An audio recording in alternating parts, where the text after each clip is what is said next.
All right, everybody, that's enough of that god-awful music. Unhappy Wednesday. Coming to you live from the 215 to the 513. This is Unhappy and the MP, powered by Green Legion Radio and part of the Green Legion Radio family. We thank you for joining us from wherever you may be and whatever service you're using to tune in, whatever device you're using to watch our dumbasses on here talking about all this stuff. So please pull up a chair. Turn up the volume if you got to. Use the company dime if, God forbid, you're still stuck at work. Crack open a cold one if that's your thing on a Wednesday night. And let's try to have some fun as we put an end to day 3 of this week's hostage situation and look forward to tomorrow being Friday Eve. In the room, we've got Russ Taylor. He says, where the hoes at? Not here at my house, I can tell you that. Keenan Harmon, welcome back, fellas. Gilmore probably has ass rash all that driving. Not a bad guess, but not quite that bad. And Dev in the room, made it home just in time. Go Birds. What's up? Dave Loeb in the room. Hello, everybody. Lou Mancini says, what's up, bitches? All right. So the cast of characters, the gang's all here. Mason's back with us. You guys, last week I was down in Georgia. I gave you that whole spiel. You can probably still hear it in my voice. I am not entirely over it yet. I did come down with bronchitis last Tuesday, was diagnosed, ended up starting the antibiotics that night ahead of an 8.5-hour drive to Southwest Georgia that I began on Wednesday. So that was awesome. All worth it in order to get down there and see my young soldier finish his airborne training, to which he gave me a copy of the patch that he will wear on his uniform. We do this with everything, with every base he goes to, and with everything that he gets that will be on his person. We get a copy of it, and I have a Velcro thing right up above my screens here that I stick them to, to try to keep track of what my son is doing. Quick update there, real fast. He got to Fort Bragg last night. He is that will be his home for the next 3.5 years. He is right now at the reception center, waiting to be processed and all of that stuff, and then someone from his unit that he's assigned to will come get him and take him to his permanent barracks. And at that time, he will finally be able to unload his bags, stop living out of suitcases and bags that he's been doing for the better part of the last 8-9 months, and be able to unload and actually kind of feel like he's home. He'll start what will be his first full-time job with the Army. That'll all happen sometime in the next week. So he's off and rolling. He is officially, as far as the Army is concerned, he is actually an engineer, and he is also an airborne soldier. So that's it. Not much else to say. We'll get out there to visit him as soon as we can. Now we just kind of wait and see when and if he's going to get deployed. Unfortunately, that's a thing. It's always going to be a thing when you're enlisted, and that's just kind of where we're at. So that's the update on Grady. Not much else to update after what I was talking to you guys about last week. We did the graduation. Those of you that follow me on social media, you saw the pictures, you saw the posts, all that. The only thing I can tell everyone is when he does get deployed, it is not something I am going to post on Facebook, on any social media outlet. I will not come on here and tell you for multiple reasons, not the least of which is because it's not just him getting deployed, right? It's his entire unit. It's a bunch of other people's husbands, wives, mothers, fathers, sons, daughters. And it's just kind of selfish to look at, oh, my son's getting deployed. Yeah, well, so are thousands of other people. So you'll know when he comes back. There you go. But not while he's gone. The folks that I talk to on the phone, or people who know me on a more personal level and stuff, that's different. But you won't see me posting about it on social media or talking about it here for the most part. So that's your Grady update, folks. Mason, before I get off to the business end of shit here, how the hell's your last week been? Jeez, it's always hard to follow up after Grady. You always give me the worst hand. Anyway, Well, no, he brother, is my I've been hero. good. No, I've been good. I do apologize for missing the show last night. My schedule just not cooperating, so I know there's a lot of tension surrounding the draft. I cannot wait to get into it tonight. Lots of opinions to get through, but no, I'm doing good. One thing we are not doing tonight, we're not fucking talking about A.J. Brown. I'm not talking about A.J. Brown. That Friday night that I did rounds 2 and 3 at the back porch, there was more A.J. Brown talk than I cared to freaking discuss. The only one thing we'll do a small little piece that is partially about A.J., but this is not going to be a show hijacked by A.J. Brown talk again, all right? We're all going to face our worst fears with that in just a couple of weeks here. So let's let it be. Talk about Vrabel? No. I think he's in enough mouths right now. Not just him. Yeah. But all right, let me get the business end of things out of the way here. Everybody, Michelle's favorite part of the program. We are proudly sponsored by Cheerleaders Gentlemen's Club, located at 2740 South Front Street in Philadelphia.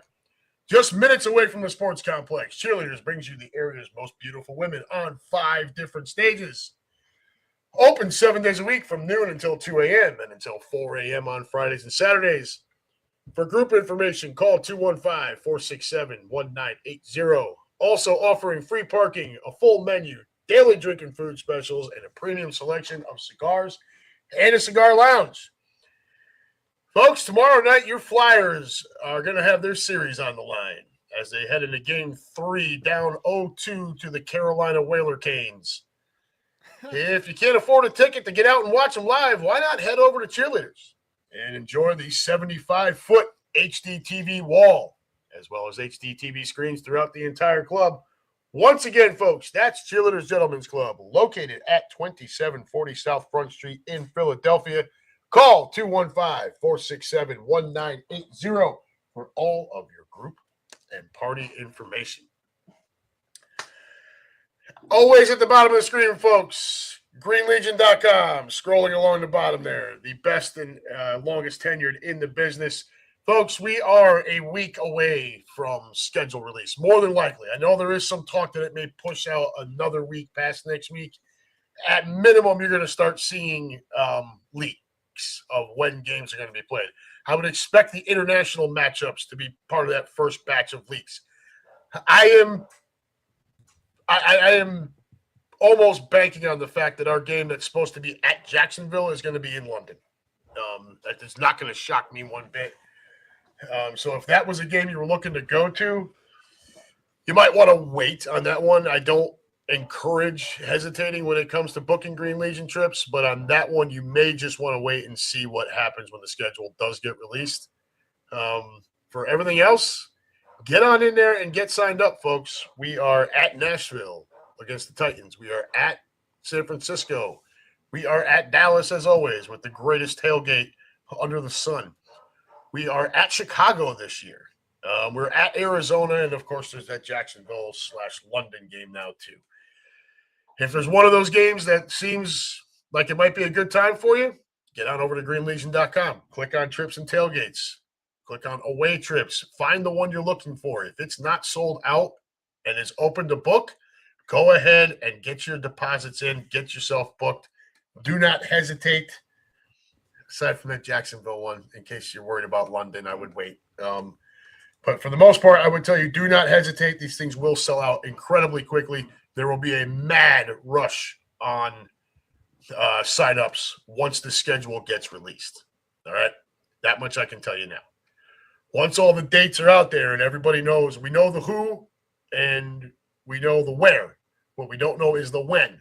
Once that's out there, everything is going to book up really, really fast. All right? So don't hesitate.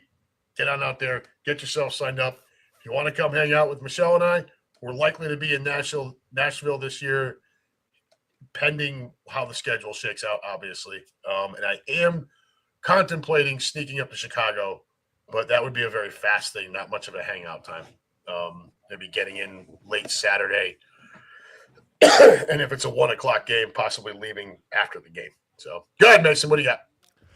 I don't typically kind of butt it in these places, but I feel kind of compelled to today. If any of you watching haven't gone ahead and taken a trip with the Green Legion, I cannot recommend it enough. I just want to kind of speak on my experience real quick. If it wasn't for the Green Legion and the absolute just taking care of everything regarding travel planning. My dad, who whenever my parents go on a vacation, it's my mom. She plays a travel agent. My dad just gives her the card and he says, "Tell me when and where," and she takes care of everything. And so I met Adam here on our trip to Minnesota, and that was just trip just between me and my dad. And so because of the Green Legion, my dad didn't have to worry about anything.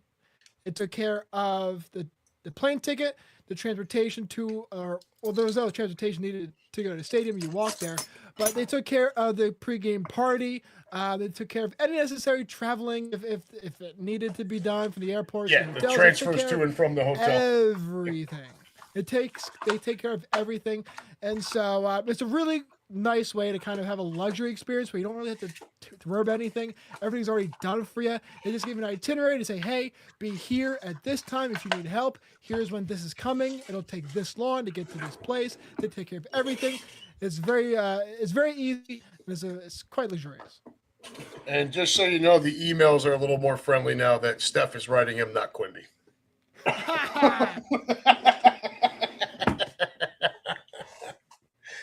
Take my shot at my brother there when I get the opportunity. But yeah, very well stated. And that's pretty much what we're selling here, folks. Green Legion, the best and longest tenured in the business. Okay. Before we get to the draft, you've got a pretty busy time in Philadelphia sports right now, right? Yes. Not only did we just wrap up a draft and, the fledglings in the, those are your undrafted free agents, which I don't know that we'll get to much of that tonight. Probably save that for next week. But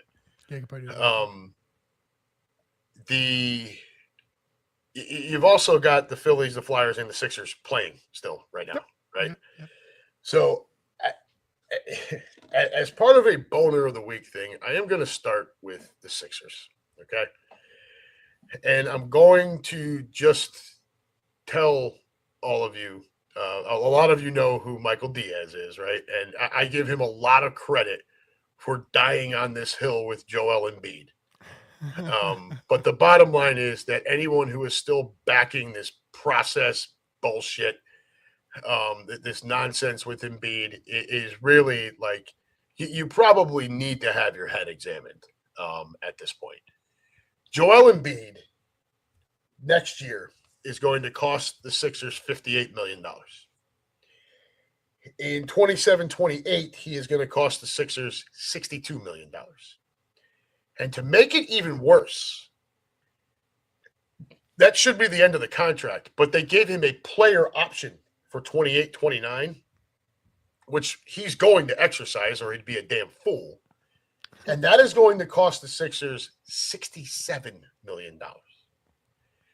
All of this for a guy who, over his 10-year career, has averaged playing 49 games a year out of an 82-game schedule. He hasn't gone over 39 in a season since the 23-24 year. He has only played over 60 games 40% of the time, which is also the same percentage of time that he's played under 40 games. And this is the amount of money that you're giving, that the Sixers are giving him. And I bring this up because earlier today it was announced that Joel Embiid, and in parentheses I would just put menstruating, is not going to play in Game 2 tonight at Madison Square Garden with what could very well be a must-win situation for the Philadelphia 76ers, okay? The Knicks are a better team than the Boston Celtics. They just are. I know the Celtics did better in the regular season. I understand all that. But I liken the Boston Celtics from an NBA perspective the same way I look at the New York Yankees from an MLB perspective. They are the darlings of analytics. They're built for the regular season, not the most important stretch at the end of the year what it takes to win a championship. And you saw that with the Celtics where they can't defend anyone with any kind of size, right? Embiid devoured them. And if they don't make 35% of the 50 fucking three-pointers that they launch every night, they lose. That's the Boston Celtics. The New York Yankees in baseball are the same way. It's walk, whiff, or homer, and that's the way the team is built. So if you don't get the home runs, when you get to the game's highest level, any sport, baseball, football, basketball, hockey, you get to the game's highest level, playoffs, championship, whatever, the game is won in its most pure form, okay? Baseball, it's about timely hitting, good pitching, and fundamentally sound ball, not making errors, all that shit. What did we see with the Yankees 2 years ago in the World Series? They just imploded against the Dodgers. Imploded, right? It's the same thing the Boston Celtics just did with the Sixers. They got outplayed by a team that is more basketball sound than they are. The Knicks are not the Celtics, okay? You're not going to, now especially without Embiid, Tyrese Maxey is going to have to average 35 points a night if Embiid can't play. He just is. And I'm not saying he can't. I think my personal opinion is that the Sixers should have been building around Tyrese Maxey 3 years ago and tried to get out of the Embiid mess. That has been my opinion for a few years now. I think Maxey is fantastic. He is lightning fast. And he shoots the ball well. And he comes up big in big moments. That Game 7 against the Celtics had closed the gap again late. It was Maxey driving to the hole and converting that won that game for the Sixers. Right? It was Tyrese Maxey. It was not Joel Embiid. But here we are, Game 1 against the Knicks. Joel Embiid, he's over there rubbing his ovaries late in the game. It's an ongoing thing with it. And the worst part about it is when he is on the court and he's healthy, he is an incredible basketball player. He is absolutely amazing. He's got a great shot for a guy his size. He can drive to the hole. I have always felt for a guy his size, he spends too much time on the floor, right? But that's kind of the era we live in. Here we are. When you need him most, where is he? He's home changing his maxi pads. This is the story of Joel Embiid. This is what he's going to be remembered for, is this type of shit. The Sixers need him desperately. Hell, he was on the floor Game 1, and the Knicks demolished the Sixers. Now he's not even on the floor when you need him most. And here we are again. What is the reaction in the Philadelphia area this afternoon and evening? So I guess my question is it son of a bitch, we need him out there, this freaking guy, or is it just like, we're kind of used to it? Which one is it? Oh, I don't know how I got through that monologue. You almost killed me, brother. But regarding Joel Embiid, it's the same story over and over. Listen, it's not traumatizing anymore. I'm used to seeing Joel Embiid out of the lineup. To me, listen, I'm not a basketball guy, and so I'm not going to act here and I'm not going to sit here and act like on this basketball head. But I will say though, I'd have a certain soft spot in my heart for Joel Embiid because he was the guy around the time that I really started getting sports consciousness. And so he is in the same era as like Claude Drew with the Flyers for me, Carson Wentz with the Eagles for me, the beginning of Bryce Harper for me. And so like he's a part of this like golden age of Philadelphia sports for me. And so he kind of has a spot in my heart. Attaboy, Keenan. Nonetheless, I do agree with you regarding Tyrese Maxey. Oh my God. The amount of times I tell my dad that I should have gotten his jersey 3 years ago when I had the chance and before the price skyrocketed, if only we had a time machine.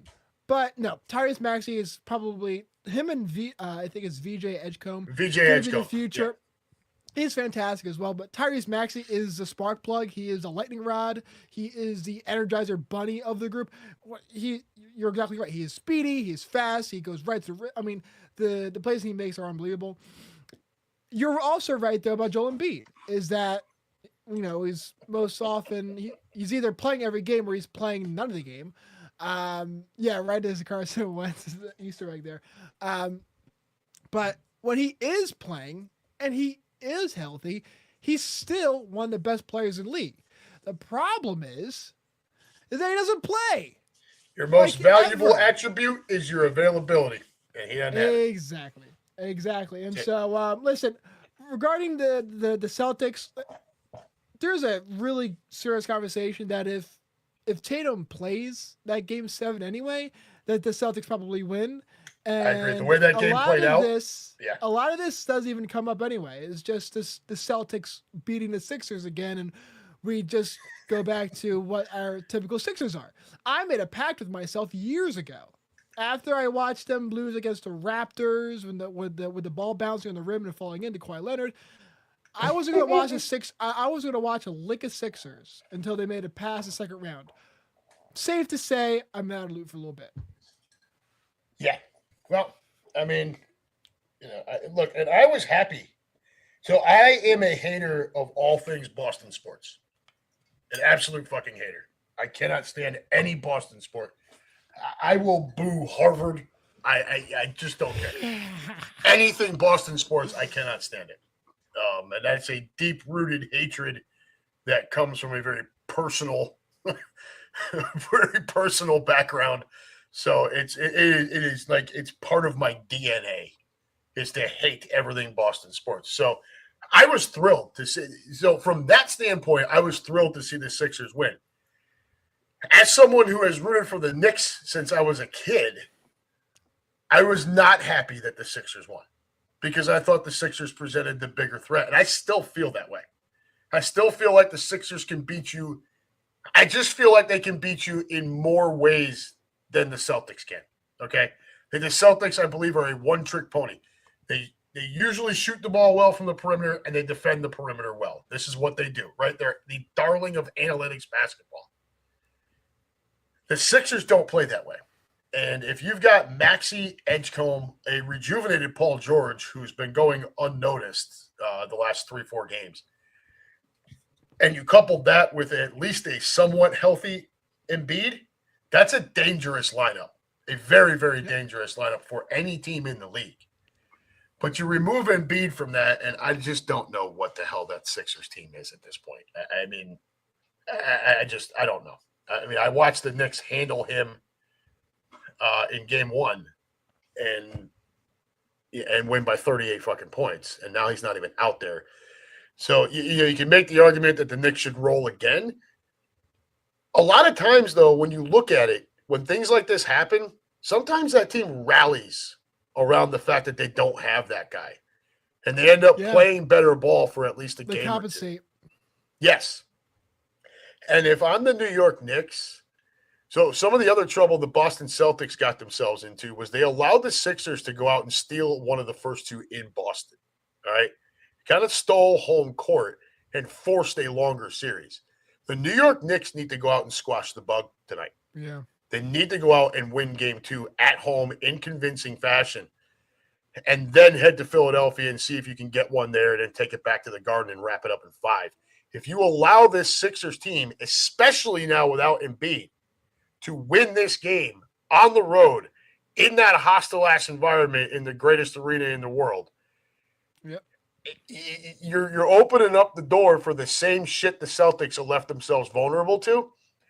And so, there's a natural kind of, okay, great, Embiid's out, but there's a natural kind of, you're a little freaked out by it too, because if you do lose this game to the Sixers and they don't have Embiid and it's on your home court, the confidence boost for Philadelphia, who then could get Embiid back, that's a massive fucking problem. I don't want to spend too much time on basketball, but I thought it was worth mentioning this because it just broke this afternoon that he's not playing game 2, and it doesn't sound good. He may be out the rest of the damn playoffs. I don't know. It just doesn't sound good with Embiid right now. Well, we all know how long periods can last, so we don't know what kind of state of Joel Embiid is in. Anyway, regardless. Bleach 7 days and lives. There you go. But no, I mean, it is very much a possible trap game for the Knicks. Agreed. You have Joel sit out, and so it's really tempting to just kind of, all right, let's put on cruise control and just coast and think about game 3, because if you capture game 3, you eat game 4, you play game 5, and it's done. So the Sixers have to play every game like it's an elimination game, and they had to catch the Knicks sleep a little bit. And and something else that plays in the Sixers' favor is I don't think a whole hell of a lot was expected of them. Come the end of the regular season, so they're playing with a little bit of house money too. Yeah. So there's that. But yeah, I thought it was worth mentioning. And any chance I can take a shot at Embiid for his lack of availability, I am gonna do that. I'm just gonna do it every time. Keenan, you know how I feel. The Sixers have sucked since trading Moses Malone. And don't get me talking about drafting a 7'6" guy who could only block shots. They suck. Lou Mancini, Keenan, pro basketball sucks in general. Give me college hoops all day. Now, this we can agree on, for sure. I am a much bigger college hoop fan than I am NBA. But when it gets to this time of year, it's kind of hard not to at least dive into it. I just feel like the NBA has made themselves vulnerable to the fact that their regular season means almost nothing. It's just kind of the way it is. Russ Taylor, Mason looking like Dominic Toretto from Fast and Furious. It's all about family.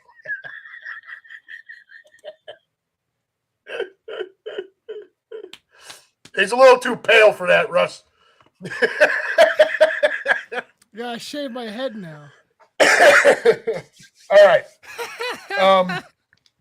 Let's move past that for crying out loud. All right. So you've also got the Flyers still on the ice. Okay. Excellent first round win, right? Anytime that bitch Sidney Crosby and the Penguins go down, we're all in, right? Although I will tell you, good thing you took care of it in game 6, because after being down 3-0, had the Penguins managed to force game 7 in Pittsburgh, you weren't going in there winning that game. They would have crushed you. They would have blown you guys right off the ice. You don't think we know this, bro? Yeah, but it didn't happen. It didn't happen. Flyers took care of business. Oh, a freaking nail biter, dude. I watched that whole game. It was nuts. But to watch Crosby go down and the Penguins go down, I was all for it. Going into the next round against Carolina tends to be that team that kind of screws up in the second round. It happens to them. They're good, not quite good enough. I did expect Carolina to win game 1 because I thought Philadelphia, coming off of that huge emotional game 6, right? And the pressure they were under to win that game 6 in Philly.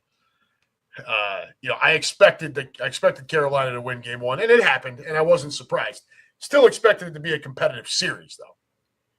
Then game 2 happens, where the Flyers come roaring out into the first period, score 2 quick goals, end up losing 3-2 in overtime. That fucking sucks. All right. Yeah. Like, that was about as deflating a loss as you can get. So now you're down 0-2, but you're coming home. And I would call tomorrow night's game a must win.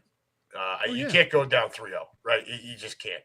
Law of averages tells you that it's just you're not gonna get through it.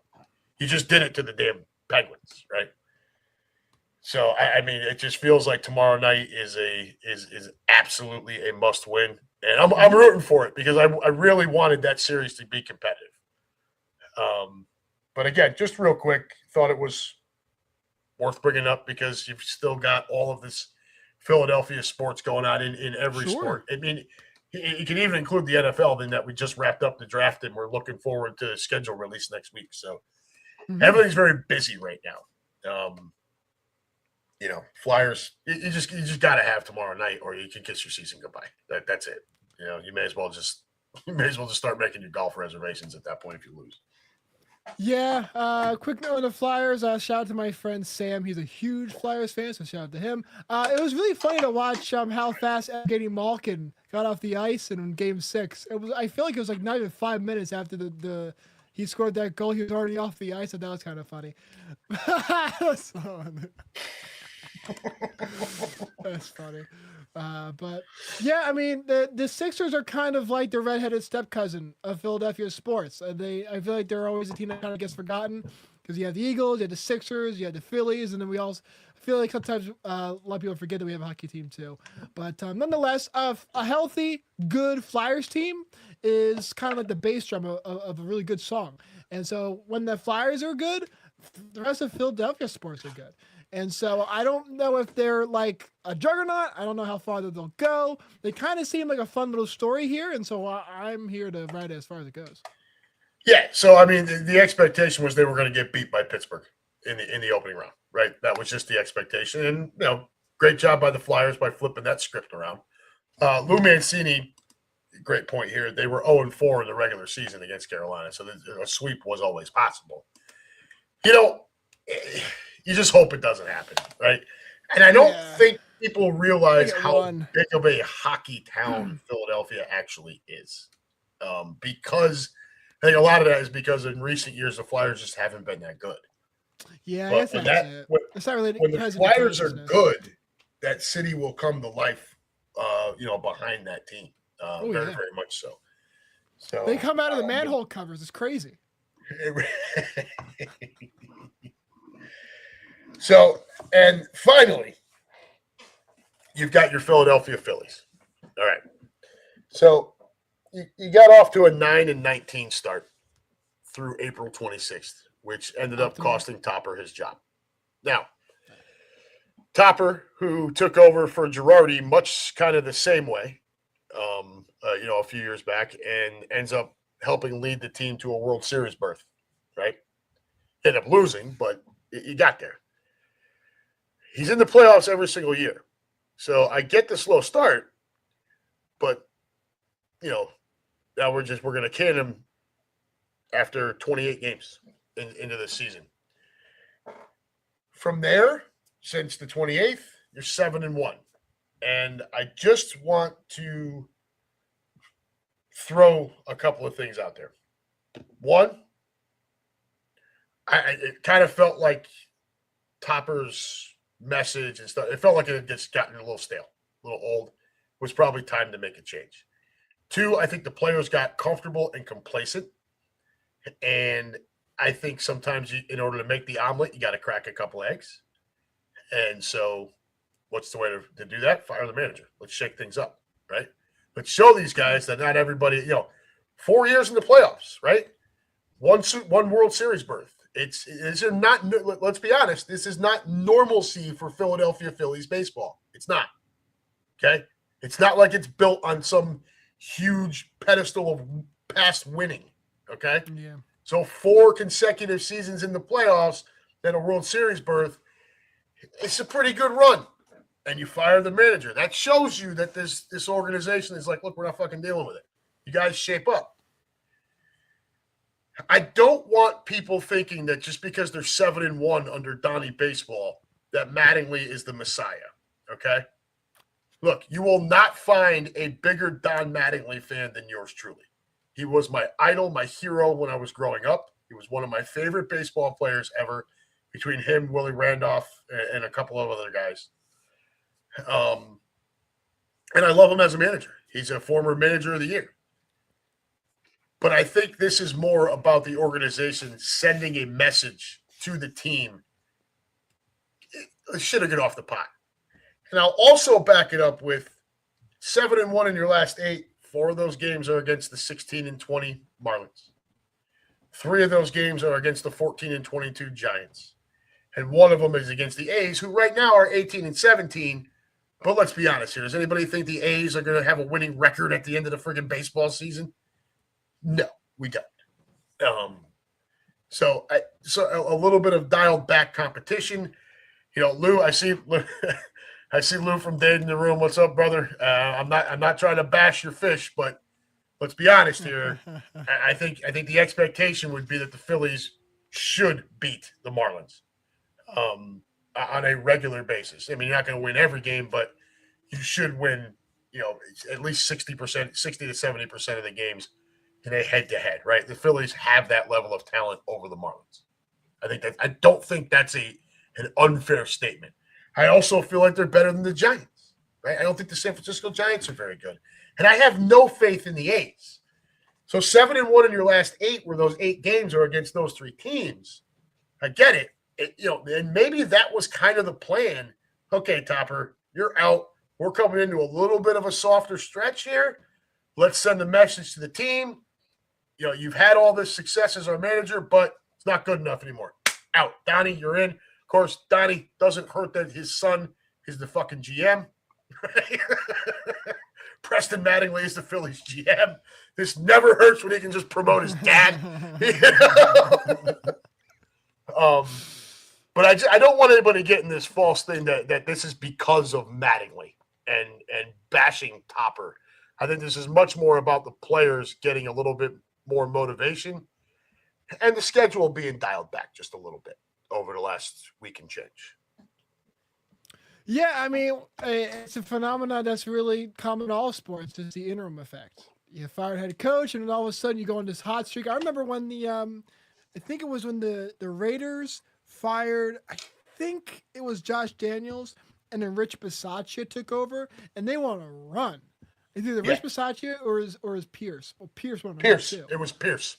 Was it Pierce? I know because everybody wanted to keep Pierce. Right. I thought Bisaccia went on a run at some point too.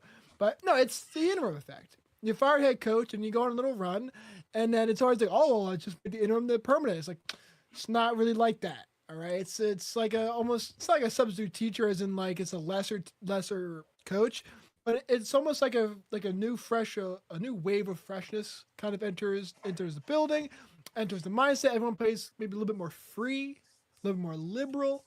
And so you got to have that momentary spike in play.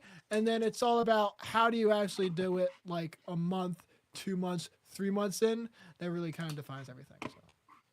Yeah. So, I mean, you want to pull up, you know, if you want to take a look at the Phillies next, where the hell did my fucking webpage go? It vanished. You sons of bitches. So the Phils schedule. Blah, blah, blah. So you got a couple more against the A's, right? Today, tomorrow. Then you get the Rockies for 3. Then you're at Boston for 3. Then you're at Pittsburgh for 3. I mean, this is a real soft spot. The Red Sox stink. The Rockies stink. The Pirates are not a good baseball team. They started out hot. They're back down to bullshit again. And then then you go home to play the Reds. The Reds can be very up and down, right? They're managed very well, got a lot of nice young talent. But like any team with a lot of nice young talent, you're not really sure what the hell's going to happen every night. So, yeah, this stretch, and this had to be why they pulled the trigger at this point. It came off that rough series with the Braves. Then you get the Giants for 3, and the Giants fucking stink. And you get the Marlins for 4, and the Marlins, you know, they started out, again, another one that started out well, but have fallen back down a bit. Now you got the A's for 3 who are 18 and 17, but give me a fucking break. The A's are going to be the A's by the end of the year. And then you're home for 3 against the Rockies, who are just galactically inept. And then you go to Fenway for 3, which, if you were going to go see an away game for the Phils and you wanted to keep it a driving distance, say you and your dad, go to Fenway, dude. If you've never been there, I went to Fenway a bunch when I was a kid. My dad was a Red Sox fan. And he used to bring me to Fenway every chance he could get to try to convert me into being a Red Sox fan. The ballpark is fantastic. I could piss on the team, but the ballpark is absolutely fantastic. So that was it, guys. I wanted to touch base on your other 3 major teams there in Philly before we took the last 20 minutes this year and focused on some draft picks. I see Lou in the room. They're talking baseball. I fell asleep. Will you give it a rest? You know what, man? If this has to be your nap time coming up here soon, because baseball is going to take center stage here sooner or later, bud. Like, it's going to be the only thing going on. Lou from the Donnie Baseball Effect. You maybe want to put him 3rd or something on that list of why the Phillies are playing better ball over the last week and change here. All right. Without further ado. So last week, I told you guys I didn't want to go crazy on the draft because I didn't want to steal all the thunder and leave no meat on the bone for Mason to come back to. So we talked briefly about Mekhi Lemon. Look, my apprehension is that he's a USC wide receiver. The last time we took a USC wide receiver 20th overall was Nelson Aguilar. That guy fucking stunk. Okay? Nice Super Bowl. Got it. He stunk. Guy stone hands. Certainly not worthy of the number 20 overall pick. Let's just go there. Fair enough. I would tell you he was maybe worth a 3rd round pick as far as his career went. I'll stop for a second. And I am not big on USC wide receivers overall. They just don't have the NFL turnout that you would expect from guys that were that dominant in college. I will tell you, though, this kid, 4 straight 1,000-yard seasons, and I get it.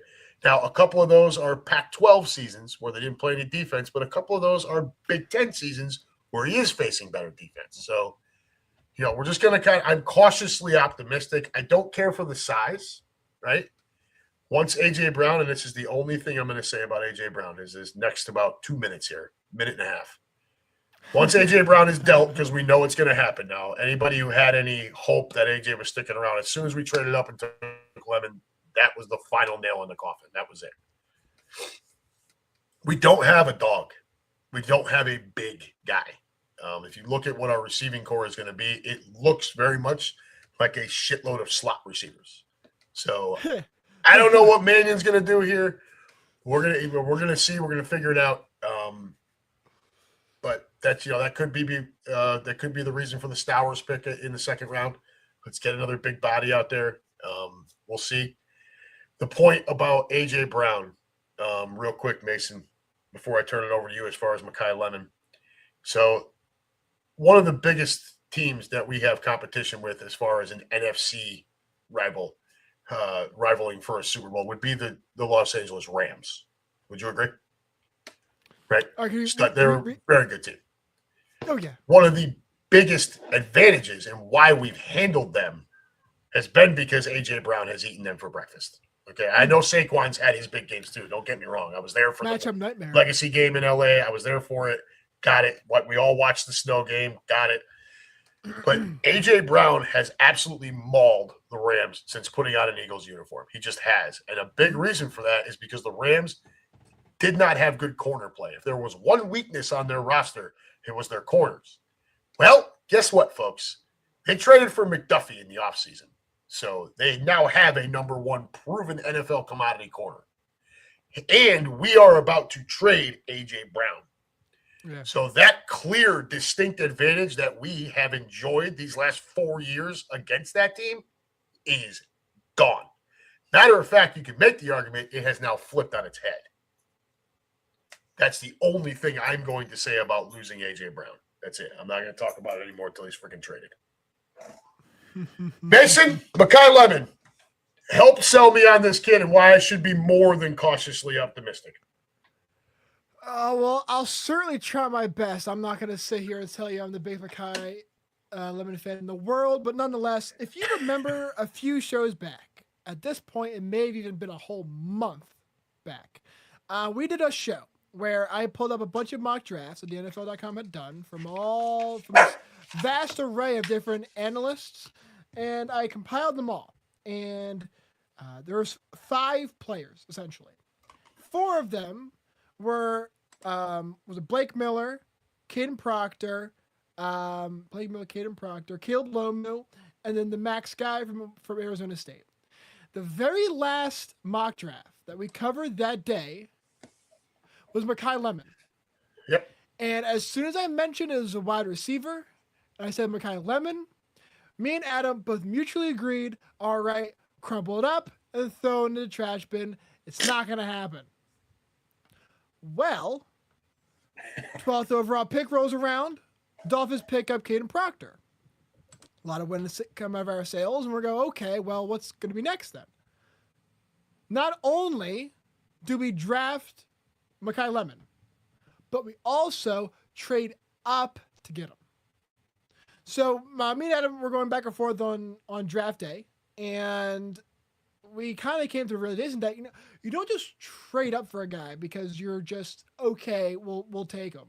We wanted Mekhi Lemon, and so a lot of the internal politics in the building point to me that I think that the plan really all along was to trade A.J. Brown, but Howie Rosen couldn't come out there and say that because there's no guarantees you're ever going to get your guy. Unless you're going to trade up to the first overall pick and draft your guy, it's not a guarantee you're ever going to get him. So he had to wait until he got who he envisioned was going to be the future, the next guy. Got him. And now it almost looks as if it'll be a surprise if we don't trade A.J. Brown. You have to trade A.J. Brown now. You can't keep Your point about the wide receivers, wow, I have never seen a more petite wide receiver room in my entire life. Okay. Devontae Smith, when he got drafted, 5'9", his number one, dude, if you just put his numbers up there and you just watch him play football, he was the best player on the field.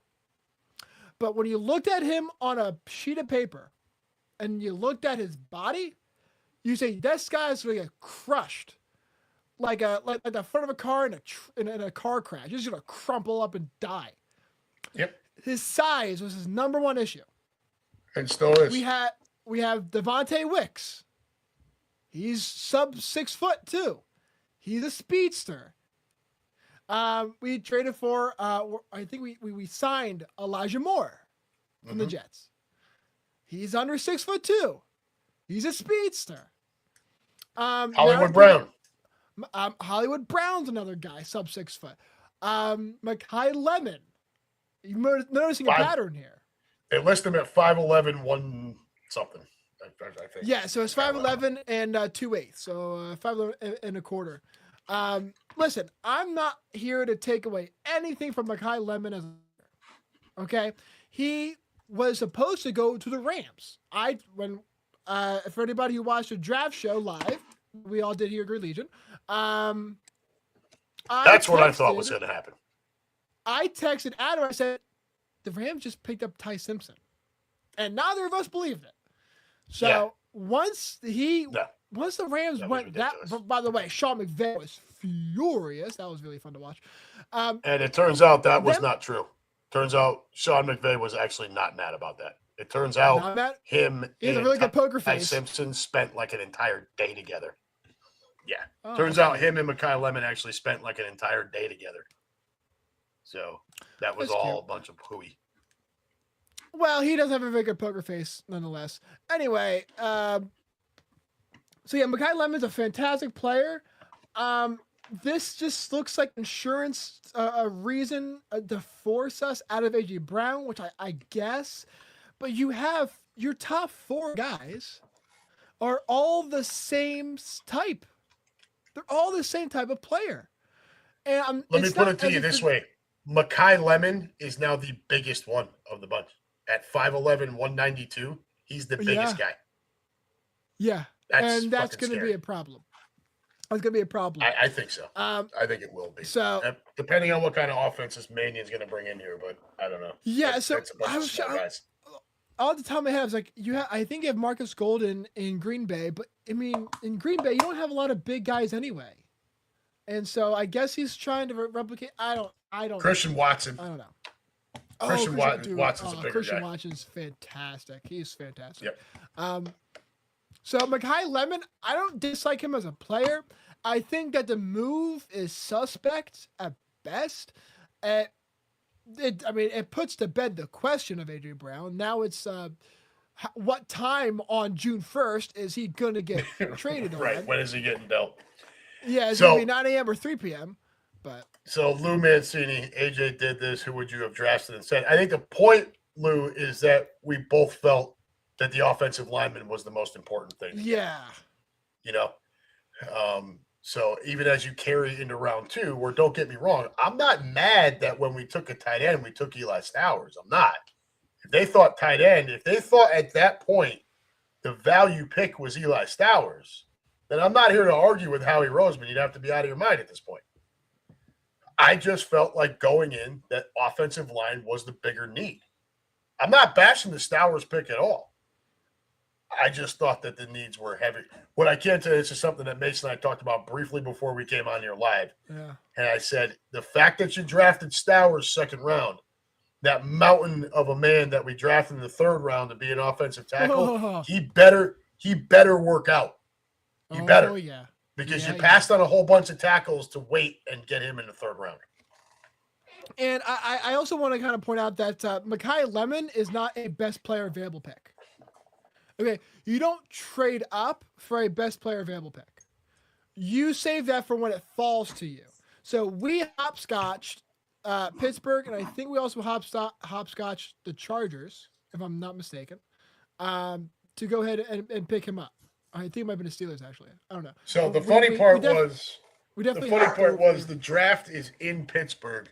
They're about to announce Mekhi Lemon as their pick. Oh, yeah, he's on the phone. Yeah. And he's, can someone do something about the dog, please? Just pet him or something. Hey, don't give me an attitude. All right? I'm not dealing with attitudes. So they trade up with Dallas to jump in front. So once again, Howie's trying to call Lemon. And he can't get through to him because Lemon's on the phone with the Steelers. And the Steelers, the host city, are going to make this huge big deal about their pick, and it gets stolen right out from underneath them. That was hysterical. That was funny. No, that was classic Howie. And it's becoming like a tradition at this point. Whenever we trade up with Dallas in the 1st round, it's for a receiver. We probably should have saw that coming. But anyway. So I don't want to linger too much on the Mekhi thing because I think it's kind of self-explanatory. Like I said, it's suspect at best. I think he'll be a good player, but strategically for the roster, it raises a lot of eyebrows. We basically have the same guy copied and pasted 4 times. And like you said, Mekhi Lemon's not a big guy, and he's already the biggest receiver in the room. So real quick, I want to go to Eli Stowers because we talked a little bit about this before the show. Slow down. Breathe. Take a breath. Okay? Take a breath. We talked about this before the show, and I think we're going to have a little bit of disagreement here.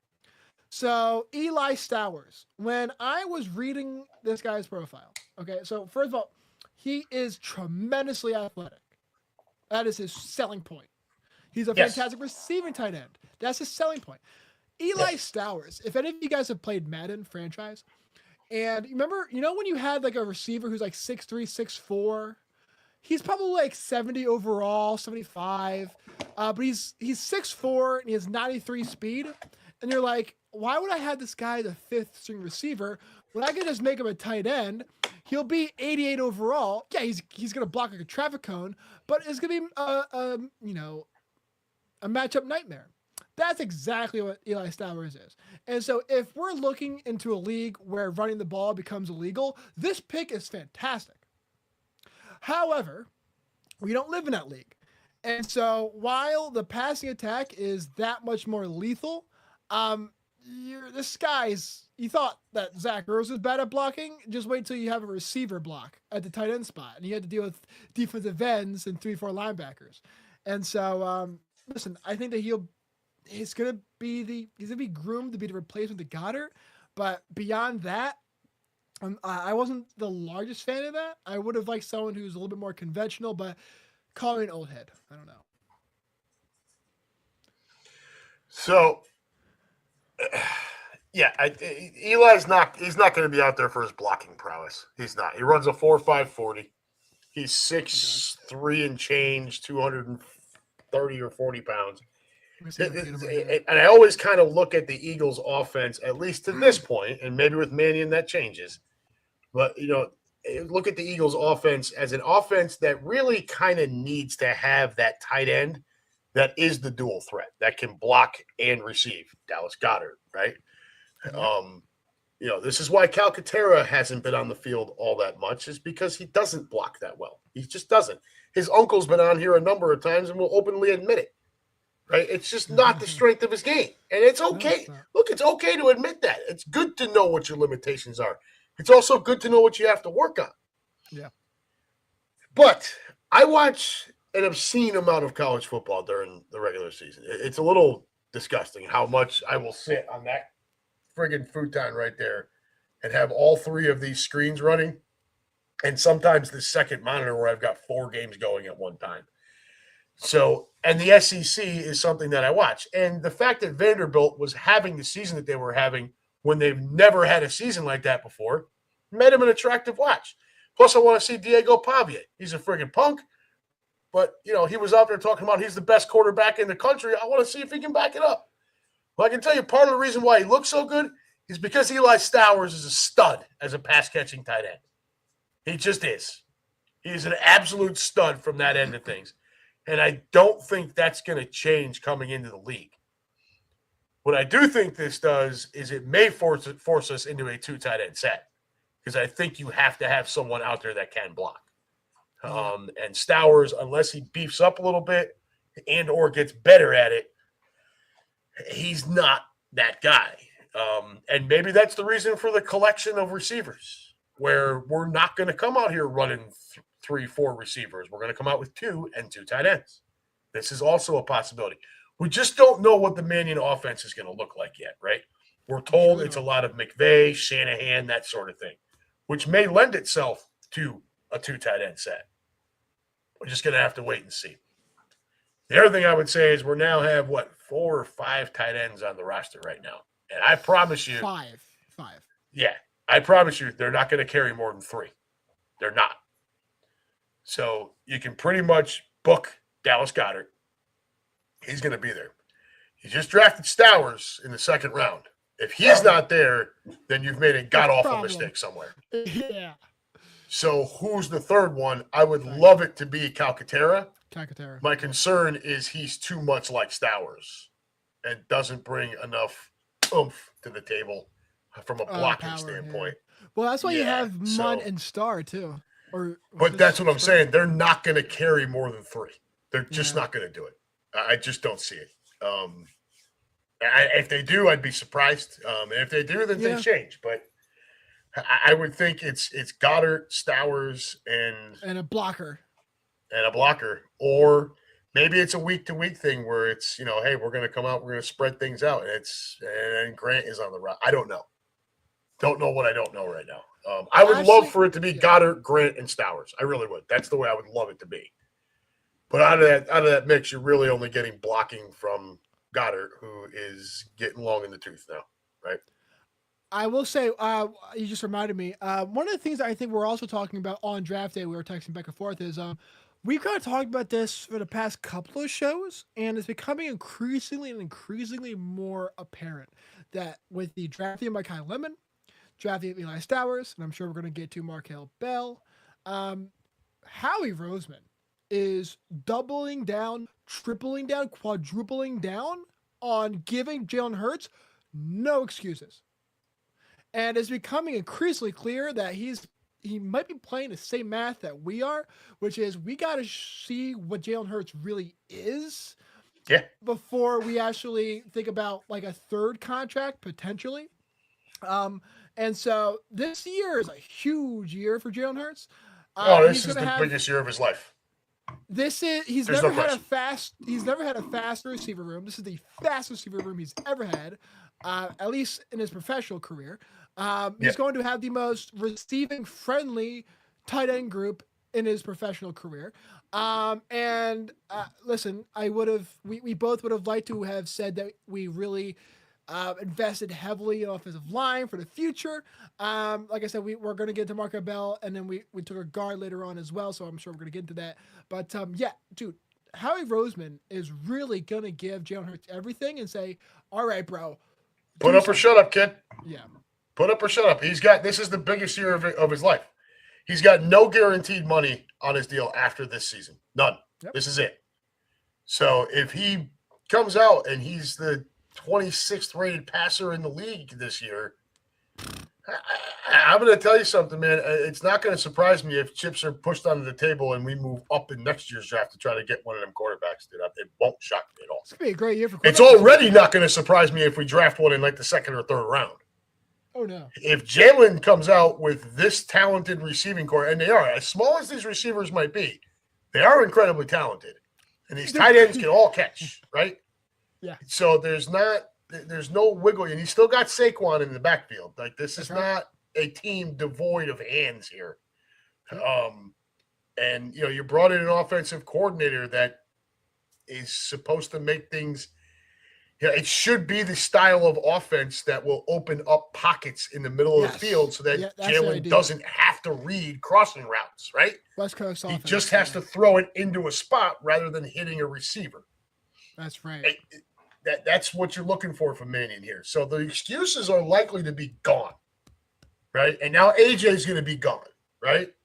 So the headache that may or may not have been there, that's out the window too. So, Jalen, it is 100% all on you, dude. It just is. Quick thing, you brought the receivers. I want to reiterate, if I haven't made myself abundantly clear already, I'm not saying that we have a bad receiver room. Okay, we have Devontae Smith. We now have Mekhi Lemon. We have Hollywood Brown. We have Elijah Moore. Okay, on paper, those are four guys. These are talented receivers on my team. These are good wide receivers. Is that our receiving room is a one-trick pony, okay? We have one type of receiver 4 different times. Okay, it'd be different if we had two speedsters, a big unit who's like at least 2 or taller. This is what we've gone over for a good 10 minutes here. They're not big. The only thing I will tell you is if Devontae Smith was 5'11", 190, he'd be the best wide receiver in football. Yeah. He would. If he was 2 inches taller and 20 pounds heavier, he's the best wide receiver in football, and I'm not even sure how close it would be. I'm not. The way he runs routes, his speed, his hands, his field awareness, the way he's able to contort his body to stay in bounds, avoid the big hit, the route running, all of it. If he's 2 inches taller and 20 pounds heavier, he is the best wide receiver in football. And again, I don't think it's that close. Yeah, I think we've kind of gone over this a little bit. I think if the only metric is your ability to run routes and catch a football, I think that Devontae Smith is arguably the best player on the team. To be completely honest with you, he's not. I've already. AJ Brown is above him is because of size. He's stronger and he's a little bit more aggressive after the catch. But if we're just trading off of can you run routes and catch the ball, it's just the size. Quimby and I have been on this for a couple of years, where we've been trying to tell everyone that the most talented wide receiver on the roster is and has been Devontae Smith, the most talented wide receiver. That's right. It's Devontae Smith, and it continues to be that way. You want to go to Markel? So, yeah, get on the Markel here because then we're probably going to have to call it for the night. We're not going to get through all of them. I'm not staying on here for an hour and a half, 2 hours. So Markel, I mean, when earlier This when one you- has to hit. I'm going to preface this. This one has to hit. Yes. Okay? Yeah. Because you traded up and took the wide receiver in the first round. And then you went ahead and took the tight end in the second round and passed on, some good talent at the tackle spot. You went and got now don't get me wrong, he's a mountain of a human. I was calling him Eclipse the whole night on Friday night. Right? He's 6'9", 360 pounds, 340 pounds, 350 pounds, whatever. 346. Now, if you could just envision, if he does pan out, envision him on one end and Mailata on the other. This is like 14 feet and 700 pounds of offensive tackle. That's insane. But this one has to hit because of what you did first and second round and didn't go get that guy who might be a little bit more automatic that Mason and I talked about. You don't have Stoutland anymore. Didn't really want the project. Now you kind of got one. Yep. This one has to hit, though. Has to. No, you're 100% right. I mean, listen, I know one of the listeners was kind of like, hey, so who would you have picked? Listen, when it's about drafting and you're trying to build a roster, you have to be very strategic about the state of your roster and in the future of your roster. We have a offensive tackle who was good argument. I think he could be in a Hall of Fame. I think Lane Johnson might be a Hall of Fame type player. Give I a think couple he's a ballots first at least. ballot Hall of Fame tackle. At the very least. And so you got to replace that. Okay. And so typically you don't replace Hall of Fame guys with guys who are day 2, day 3 type players. And so that's why we were really pushing for Caden Proctor or a first round offensive tackle, because you win the game in the trenches and then the receivers are the Lamborghinis. Okay. They're the sexy picks. Okay. But you can win with Julian Edelman, Danny Amendola. Receivers in the third and fourth round. You don't have to draft them early. You don't really always get tackles like that.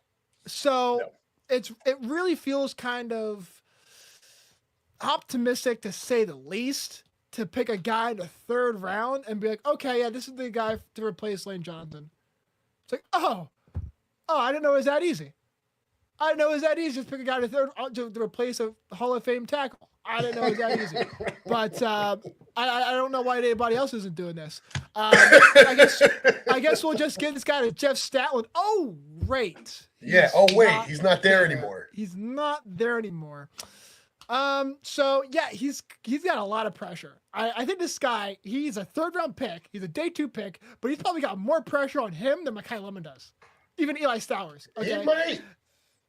He might have more pressure. I think the pressure is on the offensive coaching staff to make this kid to mold to make this kid the heir apparent to Lane Johnson. It has to work out. You passed on too much other good talent. Right? Even and I know the guy we wanted went 12 to Miami. Proctor was a freak and got it. We were not going to trade up 11 spots to get Caden Proctor. That was never going to happen. So, as that draft kind of played out, and the first round was a zoo, once Arizona took Jeremiah Love, everything went haywire. Right? That set the whole thing crazy. So they allowed the Eagles to kind of sit there at 23 and just watch, right? And sit there kind of in a net. And then, okay, these are the guys on our board. And, they felt like they got good value for Mekhi Levin. I can't knock it. Any one of us that wants to sit here and bash Howie Roseman, you don't have the right now.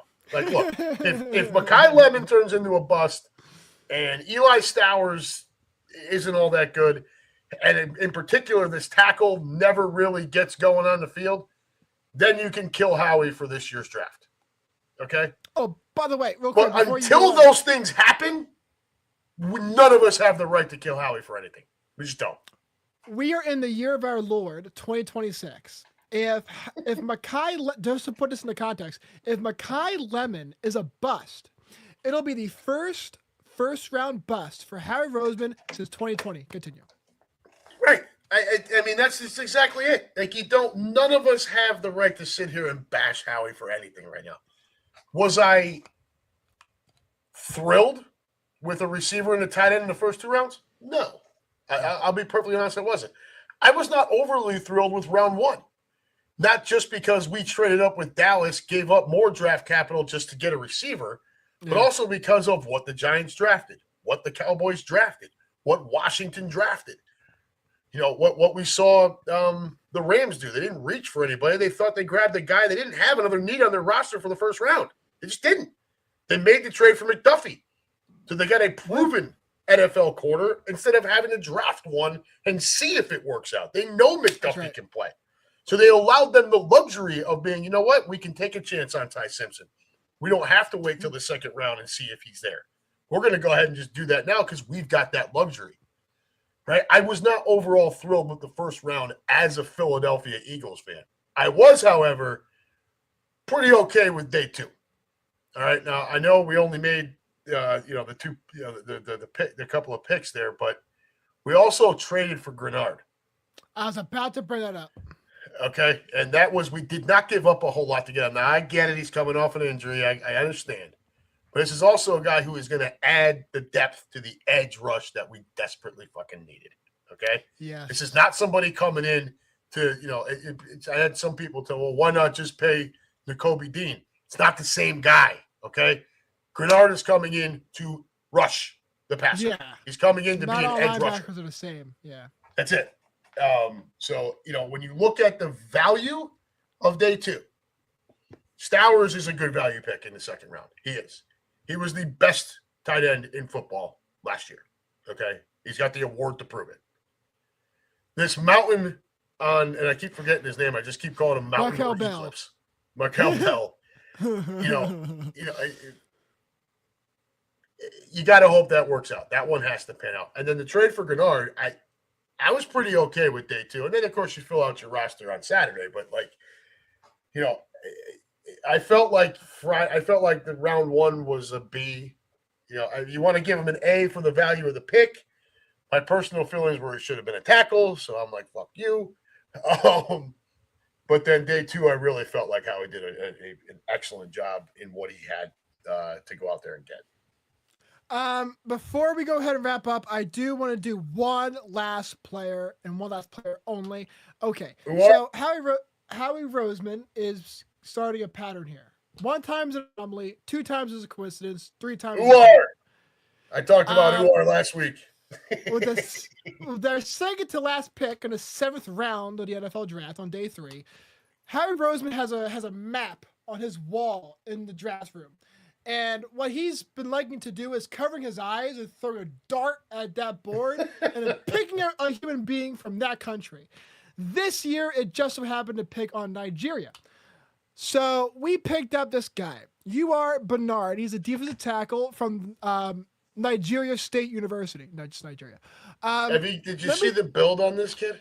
I was about to run down it right here. Fucking maniac. This guy, on a scale from 1 to 10 here, okay? His overall athletic profile is 9.9. Pretty good. All right, yeah. His hands are 11 inches large. His arms are over 35 inches long. He ran the fastest 40 time of anyone over 300 pounds ever. He's 6'4.5". He's 306. He benched 225 31 times. 31 times. He jumped 39 inches in the air, and he can jump 10 inches on the ground. 10 feet. His 40-yard dash was 4.63, pretty damn fast. And then his shuttle was 4.5, which is not bad. His 3-cone left a lot to be desired. This guy and Jordan Mailata are pretty much the same player in terms of raw, no football experience, talent. With never no played football experience. Before. None. There was a video of someone took it to practice and someone's helping with his helmet. Like, yeah, this guy's never touched a football before in his life. Okay, yeah, I do that too. He's just a big physical freak. The only advantage that Mailata had is that he wasn't new to physicality. He played rugby, and so he had that in his belt. But this guy, on paper, he has all the tools necessary. It's just going to take a football 101, 102, and 103 over the course of the offseason and get him up to speed. But I like these blue chip guys. I do. It's low risk, high reward. It's low risk, high reward. There is no risk in that pick at all. None. Like pick 253 or whatever the hell it was. There is no risk at all. At all. And the reward that you could get from that top is 5 off the tackle? charts. Look at Jordan Mailata. Jordan Mailata is a top 5 tackle in this league. Easily, top 5 tackle. every year. And we got him in the 7th round. Mm-hmm. And so, these are like, this is a luxury pick. We can afford to kind of, this is a throwaway pick. If it doesn't work out, it's a 7th round pick. Especially at that position. You got depth there. You've got Davis. You've got Carter. You got Ojimo. Exactly. You've got guys, right? So you can afford to bring this guy in and let him learn. This guy is going to be really fun to watch fumbling around in the preseason. It's going to be absolutely hysterical. It's going to be really fun to watch him learn the sport. Man, I don't think I've ever seen a guy who has measured 11-inch hands. I'm looking at that metric for the first time. He is an enormous human being. He's a storage container. When they showed him just standing there, and he's got no body fat. This dude, he's 6'4", 306 with no body fat. He runs a 4.6 40. This is the fastest 40 time of anyone over 300 pounds. The dude is a physical specimen. Oh, yeah. And if they can just rein that in and teach him how to play that position, quarterbacks and running backs everywhere are going to be scared half to death because that dude. Bro, oh my God, dude, he's just so big. Even if this guy's a rotational guy, let's say he doesn't even really become a starter. You have a rotational guy with this kind of athleticism. That's crazy. Imagine this guy being your change of pace. This guy being the guy who you just casually rotate in on the 3rd down. Well, him, and I want to see more of Robinson this year. The dude from, yes. The guy I liked in Nebraska, big freaking, and he's got a mean streak. And I'm a big fan of guys with mean streaks. I am. Back in 22 when we needed help stopping the run, and they went out and they grabbed Ndamukong Suh, I was all for it. Let's step on some heads. Let's, I don't care. Fight somebody. Screw it. I am in. And, Robinson's got that kind of, he's got a mean streak in him. They call it, one of his nicknames was Vanilla Gorilla. He's just big, angry white dude. And then we'll see with Ular coming out. I mean, if they can rein him in and teach him the position, that's what you have to do. This guy's gonna be His physical attributes are going to be a problem for offensive linemen. He's so big and strong. If he learns how to play that position, that's going to be a nightmare for everybody. I'm loving this, what is it? By decade tradition of just picking a blue chip guy in the 7th round. When you've got the luxury, you may as well. Every team, you get a luxury pick every year. You might even get 2 if you get a comp pick in the 7th round. All right. If you want to you want to take the guys who you think might be cool but might be risky, you do them in day 3. The only problem is when you do them in day 1 and day 2. Okay. Yeah. No, I mean you've heard me, right? I want my 1st, 2nd, and 3rd round guys out of big time schools, big time programs, big time conferences, unless it's some freakish outlier like a Quinion Mitchell, right? Out of Toledo. This is a MAC conference. This is not usually where I want to go in the 1st round, but Quinion Mitchell was a special talent. Right. Aside from guys of that level of talent, I want it from the SEC. I want it from the Big Ten. I want it from the Big 12. I want it from the ACC. I want it from Ohio State and Alabama and Georgia, of course, because that just seems to be our thing. Clemson or whatever the case may be. I want it from the big time school because they're not only up against NFL level talent every game day, they're also practicing against NFL level talent against guys on their own roster, right? And that only helps at the next level. Yeah, I am a huge fan generally in principle of just having guys that are just blue chip in athleticism. They may not be the most polished guys. They don't have the best technique, but I love just taking them just because A, the sheer potential, and B, because you just don't have guys with the athleticism alone gives you a certain leverage in strategic. Yeah, I think we'd all feel better. I mean, you're not wrong, brother. And Mason and I talked about that too. It's why when we were talking about wanting to take a tackle, we were looking for, one of these guys that was more of a sure thing, right? A guy that was looked to be the part of just being able to step on the field, but also having the luxury of sitting behind a Lane Johnson to where, you didn't need Stout so much because you don't have him anymore. And then they kind of went a different direction here. So we'll see what happens with that, with the tackle. But, Uar is a different set of circumstances. This is a possible defensive to tackle say the least that we took with the 253rd pick. Well worth. This guy's got great genes. Yeah, he's a mess. Great genes. Yeah, regarding the Markel thing one last time. Listen, it usually takes a village, or when you have a stat one, it only takes one. So when you pick a guy to third round, I'm happy it was the third round, not the fourth. I guess. But the size and the attributes are there. So you just got to see if they can win. If you can get the other. Now again, we do have the luxury of Lane Johnson still being there. It's not like we're drafting a guy to immediately step in and take that role this year. That's true. We've still got that luxury. And a Jason Kelsey that still comes around the team and tries to help when he can. So we're gonna get a Georgia guard though for Dickerson. Yeah, and then the idiot, and then they went and took the fucking North Dakota State quarterback. We are not going to discuss that at all. The guy jumped 40 inches though, Adam. Come on. I don't care what he did. How many Dakota guys do you know who could jump 40 inches? I don't care. I don't care. You don't care. I don't care about North Dakota State. The last time I had to care about that was 10 years ago. I don't have to do it anymore. Oh, so old. 10 years ago? Oh, my gosh. Was the 2016 draft? It was 2016. I remember exactly where I was when we drafted him. Yeah, so do I. Sitting on my couch like. I was eating a bread bowl, and they no longer have those anymore. They got rid of them. A bread bowl from Domino's. You have that in Ohio, don't you? I still use them. I'll make baked potato soup, homemade, and I get the bread, the loaves of sourdough. Okay. Cut the top out and hollow it out, and I'll put the soup in the bowl. Yeah, that comes out really, really good. Yeah, Domino's is a lot worse for your health than that, but it's really good. Domino's sucks, dude. Domino's is fantastic.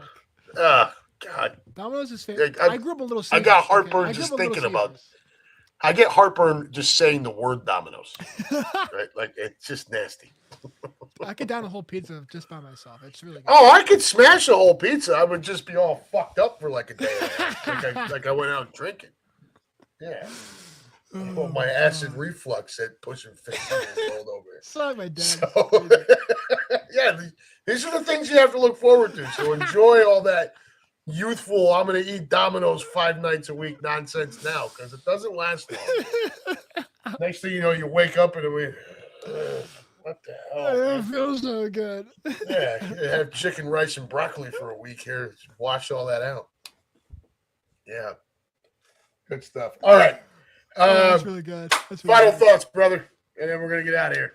Oh my God, we covered so much ground tonight. Okay, we covered the Philly sports stuff first, and so it was the Sixers. They're in a rock and a hard place because Joel Embiid gets paid to sit at home, so we're not going to see him. Tyrese Maxey's got to step up a little bit. I think we covered the Flyers next. The Flyers play with house money. I just want to see how far they can go. The Hurricanes are a pretty good team, but we'll see what happens. Not going to bet on them. I think next was the Phillies. They have the interim effect, so don't get too excited about winning. I'm also not a big baseball guy. I think. Well, you got a good stretch though of what should be easier games. So. And what was the after the Philly sports? What did we talk about? Then we went right into the draft, dude. Oh, did we? Oh, okay. So the draft, Mekhi Lemon. Listen, good player. I'm not gonna say he's like a scrub or anything like that. It's just a little bit suspect to pick a guy in the first round when we have more pressing needs than that. Nonetheless, it does force your hand to get rid of A.J. Brown, which I guess is what Howie Rosen wanted. The second round, we literally got a quarterback convert to tight end, and he kind of looks like one. We're going to disagree on Eli Stowers. I hope I'm wrong. But nonetheless, we're going to see what happens. We have a very passing-centric offense, a very passing-centric tight end room. We're going to need to contrast that eventually. We don't know who that is yet. Markel Bell is the most anticipated, most pressured third-round pick I can remember. He's got the most pressure of any of the other draft picks in this class. I hope he can work out. It's just a little bit harder when you don't have a guy like Jeff Stoutland there. So we're really putting our eggs in our development basket so that he actually ends up replacing, that Hall of Fame tight end or Hall of Fame tackle. And then Howie Roseman threw a dart at the dartboard. He hit Nigeria and he picked this fucking Pokemon. Ridiculous guy. His hands are almost a foot large. He's got all the athleticism you need. You don't just find these guys at Walmart. And so he's a blue chip guy, low risk, high reward, which is exactly how I like my 7th round picks. Yeah. So we talked a little bit about who are last week, just the size and the freakish athleticism and the hope that he can, be taught the position and become, a diamond in the rough, basically. I am and will remain cautiously optimistic on Mekhi Lemon. He's a good player. Yeah. He's a good player. This is not a knock on the kid. This is just what I've seen from USC wide receivers, and not just guys that we've taken, but USC wide receivers overall. Then throw in the Nelson Aguilar thing. Also throw in that aside from Devontae Smith, we've not been good at this with drafting wide receivers, right? Devontae makes us look like a lot better than we actually are at this, okay? Because true. He is so good. That's true. So, again, cautiously optimistic. There are reasons to be optimistic. There's reasons to be pessimistic. So I'm going to say cautiously optimistic. I happen to think the Stowers pick in the 2nd round is great value for a pick. I still believed that tackle was a more pressing need. I would have preferred the tackle. But if they felt like at that point in the draft, the better value was to take the nation's best wide receiver or the nation's best tight end from 2025, which he was. He was the best tight end in college. What's that? I said 40 and sub there, but it's all right. Yeah. Well, I mean, he's just a big wide receiver. That's really his size anyways. But he was the best tight end in the country last year. I know everybody's high on Kenyon Sadiq because of his measurables. Yeah. But Stowers had the numbers in the SEC. So good value there. The tackle has to hit. The round 3 tackle has to hit. That's it. When you spend the 1st and 2nd round on what we spent it on, that's fine. But you've got to hit on that tackle because the tackle, in my opinion, was the biggest need. So that's where I'm at. And then, like I said, we'll see. I think it's going to be fun to watch him try to get into try to work his way into that role. I think it's just going to be a lot of fun to watch that throughout the summer and whatnot. So. I can't wait to watch him in the preseason. Oh, it's gonna be fantastic. Yeah, it's gonna be fun. Watch him try to tear somebody's fucking head right off. Excellent. Like, you go out there and kill him. So, all right, we're gonna get the hell out of here. We've been at it for about an hour and a half. I would say good luck to your Sixers tonight, but I would not mean it. I will say good luck to your Flyers tomorrow night. Yeah, we're gonna need it. We're gonna need it. And I would tell you to stay optimistic on your Phillies because it is a softer patch in your schedule right now. You got a couple more against the A's, and you're going to play the Rockies and the Boston Red Sox. Neither of those 2 teams are world beaters either. So this is where you want to get right. You're off to a good start doing that. 7-1 in your last 8. See how tonight goes. So stay optimistic there. And then next week, folks, hopefully it doesn't get pushed out another week. But next week, folks, hopefully we are back here talking about schedule release. I do need to touch base with Quimby. The last few years, him and I have done a schedule release show every single year. I don't know if he still wants to do that or not because he is semi-retired now. And it's been a lot about talking about the Green Legion trips. So I don't know if he wants to do that anymore, considering he's kind of stepped back a bunch from it. But I do need to touch base with him on that. We'll see. Either way, we are definitely hoping for schedule release next week. Your leaks will start coming out. wouldn't be surprised if you started seeing shit tonight, tomorrow, into the weekend. Certainly come the early part of next week. And let's just hope that they don't. I guess there is some question about TV stuff that's still lingering out there that may delay when the actual release happens. Let's just hope all the billionaires can figure out their billions and give us what we're all chomping at the bit for. I think it's a little nuts that we have to wait this long for it anyways. But until next week, folks, when hopefully we're back here talking about schedule release, this has been Green Legion Radio's UnHappy and the MP, proudly brought to you by the beautiful women at Cheerleaders Gentlemen's Club, located at 2740 South Front Street in Philadelphia. Call 215-467-1980 for all of your group and party information. Come on back again next week, folks.